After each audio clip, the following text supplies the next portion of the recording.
ونشهد أن سيدنا مولانا محمدا عبده ورسوله. فقد قال الله تعالى في كلامه المجيد وفرقانه الحميد: أعوذ بالله من الشيطان الرجيم. بسم الله الرحمن الرحيم. إن الله وملائكته يصلون على النبي يا أيها الذين آمنوا صلوا عليه وسلموا تسليما. اللهم صل على محمد وعلى آل محمد كما صليت على إبراهيم وعلى آل إبراهيم إنك حميد مجيد. اللهم بارك على محمد وعلى آل محمد كما باركت على إبراهيم وعلى آل إبراهيم إنك حميد مجيد। আল্লাহ পাকের দরবারে শুকরিয়া আদায় করি, পড়ি আলহামদুলিল্লাহ। শাওয়াল মাসের প্রথম জুমা, আজকে এই মাসের পরেই হচ্ছে রমজান মাস। তার পরে এই মাস হচ্ছে সবচাইতে গুরুত্বপূর্ণ এবং আল্লাহর কাছে বান্দার নৈকট্য লাভের, বান্দার নাজাতের, মাগফিরাতের চূড়ান্ত সময় হচ্ছে রমজান মাস। কোরআন নাজিলের মাস আর মাত্র এক মাসেরও কম যে সময় আমাদের সামনে আছে, সেই রমজান মাসে আমরা আল্লাহর কাছে দোয়া করি, রমজান মাস সামনে রেখে আল্লাহ তাআলা আমাদেরকে রমজান পর্যন্ত হায়াতে তয়্যিবা দান করুন।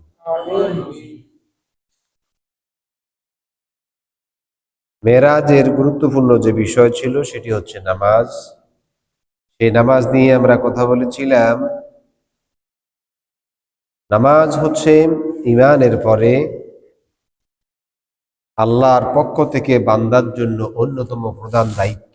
এই নামাজ আল্লাহ সুবহানাহু ওয়া তাআলা তার নবীকে মেরাজে উপহার দিয়েছেন।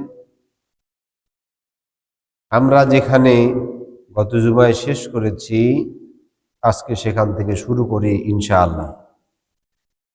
নামাজের ভিতরে একজন বান্দা আল্লাহর সবচাইতে কাছে পৌঁছে যেতে পারে। ওয়াসজুদ ওয়াক্তারিব, যখন সেজদা দেয় আল্লাহর তখন একেবারে কাছে যায়। এই নামাজ আমাদের জীবনে, নামাজ আমাদের সমাজে, নামাজ আমাদের পরিবারে, আমাদের রাষ্ট্রে, সকল ক্ষেত্রে নামাজ যদি নামাজ হয়, নামাজ যদি মুমিনের প্রধান কাজ হয়, আল্লাহ তাআলা বলেছেন এই নামাজ অন্যায়, অপরাধ, অশ্লীলতাকে দূর করে দিবে। ইন্নাস সালাতা তানহা আনিল ফাহশাই ওয়াল মুনকার, নামাজ অন্যায় থেকে মানুষকে রক্ষা করবে। নামাজের ভিতরে আল্লাহর সাহায্য আসে, নামাজের মাধ্যমে আল্লাহর রহমত নাজিল হয়। যেমনটি মারিয়াম আলাইহিস সালাম, যিনি মেহরাবে লালিত পালিত হয়েছেন, পৃথিবীর অন্য সব নারীদের থেকে আল্লাহ তাআলা তাকে সম্মানিত করেছেন। তিনজন নারীকে আল্লাহ সম্মান দিয়েছেন, তাদের মধ্যে একজন হচ্ছেন হযরত মারিয়াম আলাইহিস সালাম। তার জীবিকা, তার রিজিক, সবকিছুর দায়ভার, তার দায় দায়িত্ব, সবকিছুর ব্যবস্থাপনা আল্লাহ তাআলার পক্ষ থেকে হয়েছিল। আমরা জানি তার সামনে যে খাবারগুলি আসতো সেগুলি সেই সময়ে কোথাও ছিল না, অথচ আল্লাহ তাআলা সেগুলি তাকে প্রদান করতেন। তার প্রতি আল্লাহর যে গুরুত্বপূর্ণ নসিহা ছিল সেটি ছিল এরকম: ইয়া মারইয়াম কুতুনি লিরাব্বিকি ওয়াসজুদি ওয়ারকাই মা'আর রাকিঈন। হে মারইয়াম, বিনয় অবনত চিত্তে তোমার রবের সামনে রুকু এবং সিজদায় অবনত হও। আর বিনয়ীদের সাথে বিনয়ী হও। অর্থাৎ তোমার কাজ হচ্ছে আল্লাহকে সেজদা দেওয়া, আল্লাহর হুকুম পালন করা। মুমিন বান্দা আহলে কিতাব ইমানদারদের মধ্যে যারা আল্লাহকে সেজদা দেয়, যারা নামাজ পড়ে আর যারা পড়ে না, তারা কোনোদিন এক সমান হতে পারে না। আল্লাহ পাক বলছেন, লাইসু সাওয়াউন মিন আহলিল কিতাবি উম্মাতুন কাইমাতুন ইয়াতলুনা আয়াতিল্লাহি আনা আল-লাইলি ওয়া হুম ইয়াসজুদুন। সেই কিতাবী আর মুমিন বান্দাদের মধ্যে কখনো সমান নয় যারা আল্লাহর আয়াতকে তেলাওয়াত করে আর রাতের বেলায় নামাজ পড়ে আল্লাহকে সিজদা দেয়, তারা কখনো এক সমান নয়। কারণ হচ্ছে আল্লাহকে সিজদা দেওয়া, আল্লাহর আয়াত তেলাওয়াত করা, সেই মতে চলা। আর যারা শুধু নিজেদেরকে আহলে কিতাব দাবি করে, ইমানদারের দাবি করে, তারা কোনোদিন সমান নয়। বরং ইমানদারের দাবি তার ইমানে প্রমাণিত হতে হবে। আল্লাহ পাকের নবী বলেন, আল্লাহ পাক আমাকে আদেশ করেছেন, কুল আমারা রাব্বি বিল কিসতি ওয়া আকিমুস সালাহ। আমাকে আমার আল্লাহ আদেশ করেছেন ন্যায় প্রতিষ্ঠার জন্য এবং নামাজ প্রতিষ্ঠার জন্য, নামাজ কায়েমের জন্য, আর আল্লাহর দিকে মানুষদেরকে একনিষ্ঠভাবে দ্বীনের পথে আহ্বান করার জন্য।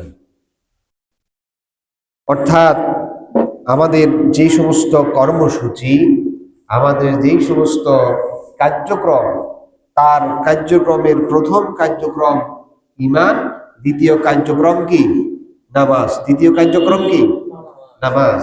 আমরা সকালবেলা ঘুম থেকে উঠে অনেক পরিকল্পনা করি, চিন্তা করি, ঘোষণা করি, কিন্তু আমাদের মনে রাখা উচিত ঘুম থেকে উঠলেই আমাদের প্রথম পরিকল্পনা, ফরজ পরিকল্পনা হচ্ছে কি ফজরের নামাজ। এরপরে আল্লাহর নির্দেশ অনুযায়ী যেগুলি করণীয় সেগুলি করব, যেগুলি করা নিষেধ সেগুলি ছেড়ে দেব। এর মধ্য দিয়ে আবার জোহরের নামাজ, তারপরে আবার আসরের নামাজ, তারপরে আবার কি মাগরিব, তারপরে এশা। এই 5 ওয়াক্ত নামাজ সমস্ত মুসলমানদের উপরে ফরজ। এখন দেখুন, এই 5 ওয়াক্ত নামাজ আমাদের উপরে যে ফরজ, এইটা নিয়ে আমরা কি আসলে কাজ করি, দাওয়াত দেই? এই যে আমাদের দেশে এখন বর্তমান খুব ব্যস্ততম সময় পার হচ্ছে, কেউ অপশন নাই, মিছিল, মিটিং, সভা সমাবেশ সব হচ্ছে। কয়জন আছে যারা বলে যে যাই করো, যাই বলো আর যাই করো, তোমাদেরকে নামাজ পড়তে হবে? বলে কেউ? কথা কন না, বলে কেউ? ফরজ, ভোট আমার দেওয়া ফরজ না, ফরজ। কিন্তু নামাজ আমার জন্য কি ফরজ? নামাজের কর্মসূচি নেই। নেতারা বক্তৃতা দেয়, ভোট খোঁজো, এইভাবে বলো, সেভাবে বলো, এটা দাও, সেটা দাও, এটা দেখাও, সেটা দেখাও, কিন্তু এই কথা বলে না মানুষদেরকে আগে যাইয়া নামাজের কথা বলো। বলে? আমাদেরকে দায়িত্ব দেয়, এই দায়িত্ব কে দিয়েছেন? নামাজের দিকে, আল্লাহর দিকে আহ্বান করার জন্য এই দায়িত্ব কে দিয়েছেন? এটা তো আমরা পালন করি না। নেতারা জিতাইতে হবে, এমপি বানাইতে হবে, মন্ত্রী বানাইতে হবে, আমার পছন্দের সরকার বসাইতে হবে। যাই হোক, বনি আদমের কাজগুলি আল্লাহ ঘোষণা করছেন, ইয়া বনি আদম খুযু যিনাতাকুম ইনদা কুল্লি মাসজিদিন কুলু ওয়াশরাবু ওয়া লা তুসরিফু ইন্নাহু লা ইউহিব্বুল মুসরিফিন। কুলু ওয়াশরাবু, তোমরা খাও, পান করো, কিন্তু নষ্ট করো না, অপচয় করো না। আল্লাহ অপচয়কারীদেরকে ভালোবাসেন না। ইয়া বানি আদম খুযু যিনাতাকুম ইনদা কুল্লি মাসজিদিন, আল্লাহকে সিজদা দেওয়ার ক্ষেত্রে তোমরা সবচেয়ে উত্তম রূপে সুসজ্জিত হও, সাজাও। জীবনের সুন্দর, চরিত্রের সুন্দর, মৃত্যুর পরের জীবনের জন্য সুন্দর কাজ হচ্ছে আল্লাহকে সিজদা দেওয়া। সেই পরিকল্পনা আমাদের তো নাই, সেই দাওয়াত আমরা দেই না, পরিবারে দেই না, সমাজে দেই না, রাষ্ট্র দেই না। বরং দিলে উল্টো কথা বলে। মুমিন বান্দা যারা হবে তাদের বৈশিষ্ট্যগুলি, তাদের কর্মগুলি আল্লাহ সুবহানাহু ওয়া তাআলা ঠিক করে দিয়েছেন। আল্লাহ রাব্বুল আলামিন বলেন, ইয়া আইয়ুহাল্লাযীনা আমানু রুকউ ওয়াসজুদু ওয়া'বুদু রাব্বাকুম ওয়াফআলুল খায়রা লা'আল্লাকুম তুফলিহুন। সফলতার জন্য আমরা অনেক পরিকল্পনা খুঁজি, অনেক রাস্তা খুঁজি, অনেক আইন খুঁজি। আল্লাহ তাআলা সফলতার জন্য বলছেন, ইয়া আইয়ুহাল্লাযীনা আমানু, হে বিশ্বাসীরা, তোমাদের কাজ হচ্ছে আল্লাহর সামনে অবনত হওয়া, আল্লাহকে সিজদা দেওয়া, আর ওয়া'বুদু রাব্বাকুম, তোমাদের রবের আনুগত্য করা, দাসত্ব করা। আমরা কার আনুগত্য করি? নামাজ বাদ দিয়া, যাকাত না দিয়া, সুদের ব্যবসা করে আমরা আল্লাহর আনুগত্য করি। আল্লাহর নামের জিকির বাদ দিয়া মানুষের নামে জিকির করি, আল্লাহর পরিবর্তে মানুষকে সিজদা দেই। আছে না এরকম মানুষ? আমরা ওইভাবে আনুগত্য করছি। ওয়াফআলুল খায়রা লা'আল্লাকুম তুফলিহুন, তোমরা সফল যদি হতে চাও তাহলে ভালো কাজ করো, কল্যাণকর কাজ করো। এখন ভালো কাজ কোনটা? যেই লোক, কিছু মনে নিবেন না, সিগারেট খায়, নিশ্চয় সেটা তার কাছে ভালো কাজ, নাইলে তো সে খাইতো না। যে চুরি করে তার কাছে ওইটাই কি ভালো লাগে, সে ওইটাকে ভালো কাজ মনে করে। যে মদ খায়, নেশা করে, তার কাছে ওইটাই ভালো লাগে। তো ভালো কাজ কোনটা কে বলবেন? সেই ভালো কাজ আল্লাহ বলে দিয়েছেন, মা আতাকুমুর রাসূলু ফাখুযুহু ওয়া মা নাহাকুম আনহু ফান্তাহু। ভালো কাজ হচ্ছে সেগুলি, মুক্তির কাজ হচ্ছে সেগুলি, সফলতার কাজ হচ্ছে সেগুলি যেগুলি রাসূল এনেছেন, করেছেন। যেগুলি রাসূল করেন নাই, আল্লাহ নিষেধ করেছেন, সেগুলি হচ্ছে সফলতার কাজ। এখন অনেকে মনে কষ্ট নেয় এই সমস্ত কথা বললে। আমরা বলতেই থাকবো যতক্ষণ চোখের পাতা লড়ে, যতক্ষণ নিঃশ্বাস আছে, কারণ আমরা কোনো দল কানা লোক নই। আমরা কোরআন ছাড়া পৃথিবীতে কাউকে বিশ্বাস করি না। হযরত ওমর রাদিয়াল্লাহু তাআলা আনহুর আগে হযরত আবু বকর রাদিয়াল্লাহু তাআলা আনহু খলিফা ছিলেন। তিনি খেলাফতে এসে লোকদেরকে বলছেন, আমার দায়িত্ব হচ্ছে কিতাব আল্লাহি ওয়া সুন্নাহর মাধ্যমে তোমাদেরকে পরিচালনা করার দায়িত্ব তোমরাই আমারে দিয়েছো। আমার আনুগত্য ততক্ষণ করবে যতক্ষণ আমি কোরআন দিয়ে তোমাদেরকে চালাই। যদি আমি এই রাস্তা থেকে বের হয়ে যাই, তোমরা আমাকে সংশোধন করে দিও। কে বলছেন? যাকে আল্লাহ তাআলার রাসূল জান্নাতের সুসংবাদ দিয়েছেন। কথা বুঝেন না? আল্লাহ তাআলার রাসূল কি দিয়েছেন? শুভ সংবাদ দিয়েছেন। কিসের শুভ সংবাদ? জান্নাতের। এখন জান্নাতের টিকিট নিয়ে বিতর্ক আছে না? আসেনি? 10 জনকে দেওয়া হয়েছে। কয়জন রে? রাসূলুল্লাহ ঘোষণা করে দিয়ে গেছেন। আপনি ঘোষণা করে লাভ হবে কি? আপনি নিজের গ্যারান্টি আছে? আছে? নিজেরও তো গ্যারান্টি নেই। তারপরে কেউ আবার কার্ড দিচ্ছে, এই কার্ড সেই কার্ড। আরে ভাই, আপনি আগে এটা বলেন, মুসলমানের সন্তানেরা, ঘুমের থেকে উঠে আগে ফজরের নামাজ পড়ো, সুদ ছেড়ে দাও, ঘুষ ছেড়ে দাও, চাঁদাবাজি ছেড়ে দাও, মানুষ খুন বন্ধ করো, অবৈধ অস্ত্রগুলো আগে জমা দাও। কোন নেতা বলে এই কথা? বলেনি? কথা কর না, বলেনি? কি নেতা বলছে? বলে না। খালি এইটা করো, সেটা করো, মিটিং করো, মিছিল করো, ভোট জোগাড় করো, জোগাড় করো। কিভাবে জোগাড় করলে? দেখছি তো আমরা 50 বছর জোগাড় করে কে কি করেছে। কথাগুলি বলছি খুব দুঃখে। আল্লাহ বলছেন সফলতার জন্য আমার পরিকল্পনা অনুসরণ করো, কিন্তু আমরা পরিকল্পনা অনুসরণ করি কার? মানুষের। আমাদেরকে প্ল্যান দেয়। আরে ভাই, আপনি আমাদের কি প্ল্যান দিবেন? এর থেকে বড় প্লেন আকাশের নিচে জমিনের উপর আর আছে? ডক্টর মরিস বুকালির নাম শুনছিলেন? তিনি কোরআনের ভুল ধরবেন, তার শখ জেগেছে। আরবি শিখলেন, মরক্কোতে গেলেন, আরবের কয়েকটা দেশে গিয়ে মুন্সির কাছে আরবি ভাষায় পাণ্ডিত্য অর্জন করলেন, কোরআন পড়তে শুরু করলেন। কি করবেন? বুঝেন না কথা? কোরআনের ভুল ধরবেন, মুসলমানদেরকে বোকা বানাবেন, ইসলামকে ভুল প্রমাণ করবেন, সেই পরিকল্পনায় তিনি কোরআন পড়তে শুরু করলেন। পড়তে গিয়ে তিনি ছিলেন একজন বিজ্ঞানী। মায়ের পেটে সন্তান কিভাবে বড় হয় এর উপরে তার পড়াশোনা, তার গবেষণা। তিনি চিন্তা করলেন, পড়তে গিয়ে যখন দেখলেন মায়ের গর্ভে সন্তান কেমনে হয়, কোরআন এর বিবরণ আছে না, তিনি দেখলেন শত সহস্র বছর জীবন যৌবন যেই পড়াশোনার পিছনে পার করে দিলাম, যেই জ্ঞান অর্জন করলাম সারা জীবনে, এই 1400 বছর আগের কোরআনে তো এই জ্ঞানের সারমর্ম এখানেই আছে। তিনি কোরআনের ভুল পান নাই, নিজের জীবনের ভুল খুঁজে পেয়েছেন। যারা মানুষকে পরিকল্পনা দেন, আগে এটা পড়েন, তারপরে পরিকল্পনা দেন, সারা জীবনের ভুল খুঁজে পাবেন, আল্লাহর দরবারে গ্রহণযোগ্যতা পাওয়া যাবে। তো ভালো কাজ আমরা কোনটা বলবো? আজকে কথায় কথা আসছে বলি পেলি, ভালো কাজের কথা বলি যখন মনে কষ্ট নেই, হুজুর এই ধরনের কথা বলিয়েন না। আচ্ছা ভাই, আমরা মেম্বারও প্রার্থী হইতাম না, চেয়ারম্যানও প্রার্থী হইতাম না, আমরা একজন সাধারণ নাগরিক। আমরা যে কথাগুলি বলি আমাদের কারো পক্ষে যাওয়ারও দরকার নাই, কারো বিরুদ্ধে যাওয়ারও, তবে যদি যায় কারো বিরুদ্ধে আমাদের কিছু করার নাই, কারো পক্ষ গেলেও আমাদের কিছু করার নাই, কারণ আমরা একটা পক্ষ নিয়ে কথা বলি সব সময়। কার কথা?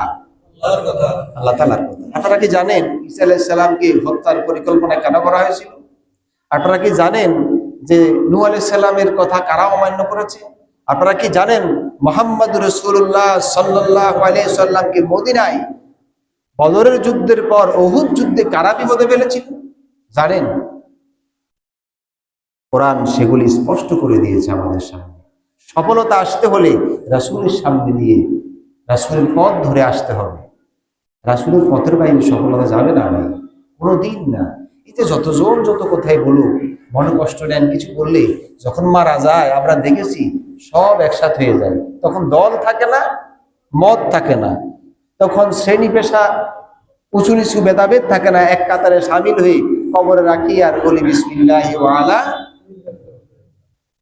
মিল্লাতি রাসূলিল্লাহ। আপনারা চিন্তা করেন, ব্যবসা বাণিজ্য, অর্থনীতি, চাকরি, পরিবার, সমাজ, রাষ্ট্র, রাজনীতি, অর্থনীতি, সব জায়গা শেষে মরার পরে কোন জায়গায় কার দরকার হয়েছে? রাসূলুল্লাহর দরকার হয়েছে। মরার পরে দরকার হলে কোনো কাজে আসবে না। আমাদের থেকেও বেশি ভালোবেসেছেন প্র্যাকটিক্যালি আবু তালেব, কিন্তু ঈমান নসিব হয় নাই। সেই জন্য আল্লাহর কথাগুলি অনুসরণ করা দরকার, আল্লাহর কথাগুলি মানা দরকার, জানাও দরকার। তা না হলে বাঁচা যাবে, যাবে কিনা? প্রত্যেকটি মুসলমানকে সংশোধন হতে হবে। আপনি সংশোধন যদি না হন, আপনি যদি আপনার মতো থাকেন, তাহলে তো আপনার উপরে জবরদস্তি করা ইসলাম বাধ্য করে নাই, করছে? করে নাই। আজকে ফজরের নামাজ এখানে যারা আসছেন সবাইকে আমরা পড়ছি।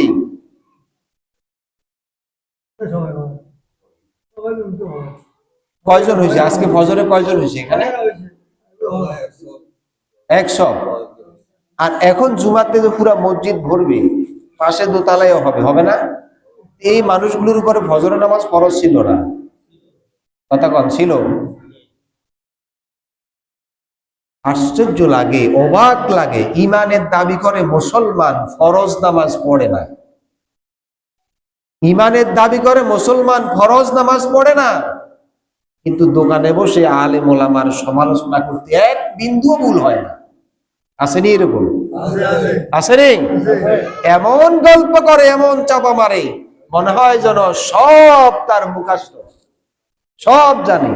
যদি সূরা ফাতিহা জিজ্ঞান, ওযু ঠিক থাকবে না, কাপড় খারাপ হয়ে যাবে। দেখছি তো চোখে এরকম, সূরা ফাতিহা পড়তে পারে না। আমাদেরকে সংশোধনের পরামর্শ দেয়। আমরা প্রতিদিন সংশোধন হতে চাই, প্রতি মুহূর্তে সংশোধন হতে চাই। কি দিয়ে? মানুষের কথা দিয়া? মানুষের হুমকি দিয়ে? কি দিয়ে? আমি আপনাদেরকে আরেকটা কথা বলি, আরো বলেছি, পৃথিবীর বিখ্যাত তো নয়, কুখ্যাত ভয়ঙ্কর খুনি পাকিস্তানের এক জাভেদ ইকবাল না, তার যখন 100 শতাধিক খুনের মামলায় তার রায় হয়েছিল, রায় হওয়ার পরে তার সাংবাদিকরা জিজ্ঞায় যে তোমার প্রতিক্রিয়া কি? আমার কোনো প্রতিক্রিয়া নেই। জজরা জিজ্ঞাসা করছে আপনি যে তারা রায় দিলেন আপনার প্রতিক্রিয়া কি? আমার প্রতিক্রিয়া হলো তার 100 খুন, তার জীবন্ত শরীরটাকে 100 টুকরা করে তার প্রত্যেকটি টুকরাকে এসিডে পড়ে আর শাস্তি দিলে আমার মতে অন্তত ন্যূনতম শাস্তি হয়, কিন্তু এই আইনে আছে তার সর্বোচ্চ মৃত্যুদণ্ড, এর বেশি আমি দিতে পারবো না।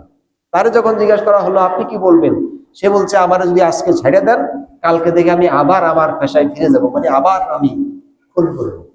দেখুন, একটা খুন যে করে ফাকান্নামা কাতালান নাসা জামিয়া, আল্লাহ তাআলা বলেছেন গোটা মানব জাতিকে যে যেন হত্যা করবে।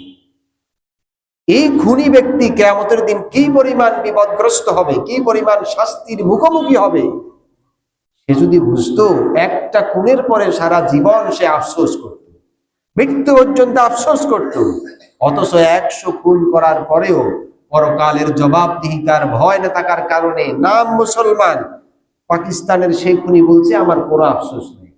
তার মানে সে পরকাল নিয়ে কিচ্ছু ভাবে না, কিছুই চিন্তা করে না। আপনি পৃথিবীর আইন দিয়ে তারা শাস্তি দিতে পারবেন, সংশোধন করতে পারবেন না। এই যে সংশোধন করতে হলে আল্লাহর কথা, পরকালের কথা, জবাবদিহিতার মুখোমুখি হতে হবে। নামাজ হচ্ছে সেই ইবাদত যেই ইবাদতের মধ্য দিয়ে বান্দা আল্লাহর ভয় অর্জন করে, আল্লাহর কাছে যায়। আল্লাহ পাক বলেন কদ আফলাহাল মুমিনুন আল্লাযীনা হুম ফি সালাতিহিম খাশিউন। সকল ওই মুমিন ব্যক্তিরা যারা নামাজের মধ্য দিয়ে আল্লাহর ভয় অর্জন করেছে। নামাজের ভেতর দিয়ে, নামাজ পড়ার মধ্য দিয়ে যার ভেতরে আল্লাহর প্রতি ভালোবাসা, আল্লাহর প্রতি ঈমান এবং আল্লাহর প্রতি ভয়, পরকালের জবাবদিহিতা তৈরি হয়েছে, সেই মোমেন্টটা সফল হয়েছে। আমি নামাজও পড়লাম, চুরিও করলাম, নামাজও পড়লাম, ডাকাতিও পড়লাম, নামাজও পড়লাম, সুদও ছাড়লাম না, নামাজও পড়লাম, আল্লাহর হুকুমেরও বিরোধিতা করলাম। আমার ভিতরে কি আল্লাহর ভয় আসছে? কথা কন না, আসছে? কয় আল্লাহর হুকুম হইল চুরি করলে কি করতে হয়? আসেনি কোরআন শরীফে? আছে ওয়াসারিকু ওয়াসারিকাতু। তো এটা কে বলেছেন? এখন আল্লাহর কথা যেটা, এটা তো ফরজ, এটা কি ফরজ। এখন যুক্তিও তো ঠিক আছে, আল্লাহর হুকুম দিয়ে যদি মানুষে চালাইতে যায় তাহলে হাত তো কাটাই লাগবে, চুলের কাটতে হবে না? হবে কি না? এখন এটা তো বর্বর আইন। এই আইন কি এই যুগে চলে? এই যুগে চলবে সাদা না দিলে পাথর দিয়ে ফিরাইয়া মারবো, এটা চলবে। এই যুগে চলবো সবার সাদা কালেকশন করতে হবে, রাস্তা দিয়ে হাঁটে যাওয়ার সময় গুলি করে মানুষ মারা যাবে, এটা চলবে, হাত কাটা চলবে না। দেখেন, ইসলামের সৌন্দর্য হচ্ছে সেখানে আগের তার শিক্ষা, চিকিৎসা, তার অন্ন, তার বস্ত্র সবকিছুর নিরাপত্তা দেওয়ার পর তারপরে রাসূলুল্লাহ ঘোষণা করেছেন এরপরও যদি চুরি করে তারপরে আল্লাহর হুকুম হচ্ছে তার হাত কাটে। লোকটার ঘরে খাবার নাই, আপনি দায়িত্বশীল, আপনি রাষ্ট্র পরিচালনার অংশ বা পরিচালনা করছেন, তার খাবারের বন্দোবস্ত, তার থাকার, তার কর্মের বন্দোবস্ত করবেন, তারপরে তার হাত কাটার কথা আসবে। এটা হচ্ছে ইসলাম। ও এইটা আমাদেরকে বুঝায় না, বুঝায় উল্টা, আসলে হাত কাটি দিব। শরিয়া আইন হইলে হাত, শরিয়া আইন তো নামাজও তো শরিয়া আইন না। নামাজ কি শরিয়া আইনের বাইরে? কথা বল না। এখন আমি যদি সেজদা তিনগা দিয়ে মানবেন আপনারা? আমার চাকরি থাকবো? কিনলে থাকতো না। শরিয়া আইন হইলো, রাসূলুল্লাহর আইন হইলো সেজদা কয়টা? 1 রাকাতে। কথা বল না, 2টা, তো 3টা দিলে হবে না। আপনারাই তো শরিয়া আইন চরমভাবে পালন করতেছেন এখানে। কথা কন না। জুমার নামাজ কার আইনে হচ্ছে? এইটা শরিয়া আইনের বাইরে নাকি? আমাদেরকে আস্তে আস্তে ফিরে আসতে হবে, একদিনে আমরা পারবো না, একটা একটা করে ফিরে আসতে হবে। যাকাত, সুদ হারাম, মদ হারাম করছে না? মদ কি একদিনে হারাম হয়ে গেছে? কিভাবে হারাম হয়েছে কোরআনে আছে, আসেনি? 3 দফায় আল্লাহ তাআলা আয়াত নাযিল করেছেন। মদের খারাপ দিক বর্ণনা করেছেন, ভালো দিকও বর্ণনা করেছেন। আল্লাহ তাআলা কম্পেয়ার করে বলছেন ভালোর চাইতেও খারাপ বেশি। মুমিনদেরকে বলেছেন নেশা যখন থাকে নামাজে আসিও না। এখন মুমিন কি নেশার প্রেম থাকবে বেশি না নামাজের প্রেম থাকবে? এখন মুমিন সাহাবীদের মধ্যে নামাজের প্রেম বেশি ছিল। তাদের চিন্তা হলো যে নামাজ তো পড়তে হবে কিছুক্ষণ পরে, এখন যদি নেশা করি তো নামাজের ডিস্টার্ব হবে, কাজে নেশা করব না। এই চিন্তা যখন আসলো তখন আল্লাহ ঘোষণা করলেন এটা মুমিনদের কাজ না, তোমরা এটা ছেড়ে দাও। ছাড়িয়ে দিছে না সাহাবীরা? তা আমাদেরকে কি আজকেই যদি বলে যে এটা ছাড়িয়ে দিতে হবে, আমরা কি পারবো? এজন্য কাউকে কখনো ইনসাল্ট করবেন না, বোঝানোর চেষ্টা করবেন আস্তে আস্তে, যেন লোকটি সংশোধন হয়, দিন বুঝে দিনের পথে আসে, আতঙ্কজিত যেন না হয়। কোরআনে আল্লাহ তাআলা বুঝে বুঝে এনেছেন। রাসূলুল্লাহকে আল্লাহ চাইলে তো একদিনেই বিজয় দিতে পারতেন কিনা? আল্লাহ একদিনে পারতেন না, কিন্তু একদিনে দিছেন। 23 বছর 10টা বছর রাসূলুল্লাহ কি পরিমাণ মাজলুম ছিলেন মক্কার জীবনে, শুনেন নাই আপনারা? বয়কট করা হয়েছিল, মানুষের সামনে যাইতে দেওয়া হয় নাই, খাবার অফ করে দেওয়া হয়েছে, সমাজের সাথে বয়কট করা হয়েছিল। কিন্তু আল্লাহ তাআলার রাসূল সেই সব কিছুকে মোকাবেলা করেছেন আল্লাহর সাহায্য এবং ধৈর্য দিয়ে। সেই লোকগুলি যেগুলি এই কাজগুলি করেছে, যখন মক্কায় রাসূল আবার ফেরত আসলেন মক্কা বিজয়ের সময়, রাসূল বললেন আজ কারো বিরুদ্ধে আমার কোনো অভিযোগ নাই। সুবহানাল্লাহ। কিছু লোকের বিরুদ্ধে মৃত্যু পরোয়ানা জারি করলে রাসূলুল্লাহ বলছেন ক্ষমা নাই। তাদের ভিতরেও কয়েকজন এমন হয়েছিল যে যদিও রাসূলুল্লাহ ঘোষণা করেছেন বাঁচার রাস্তা নাই, কিন্তু তিনি রাহমাতুল লিল আলামিন, আমরা যদিও মুশরিক এটা বিশ্বাস করি, তার চোখের সামনে পড়লে আর বিনয়ের সাথে যদি তার কাছে ক্ষমা চাই, তিনি আমাদেরকে ছেড়ে দেবেন, আমাদেরকে ক্ষমা করবেন। হয়েছে না এরকম? হয়েছে কিনা? এটাই হচ্ছে ইসলাম, এটাই হচ্ছে ইমানের দাবি, এটাই হচ্ছে মুমিনের কাজ, মুমিনের স্বভাব। আল্লাহ আমাদেরকে বুঝার তৌফিক দান করুন, আমিন।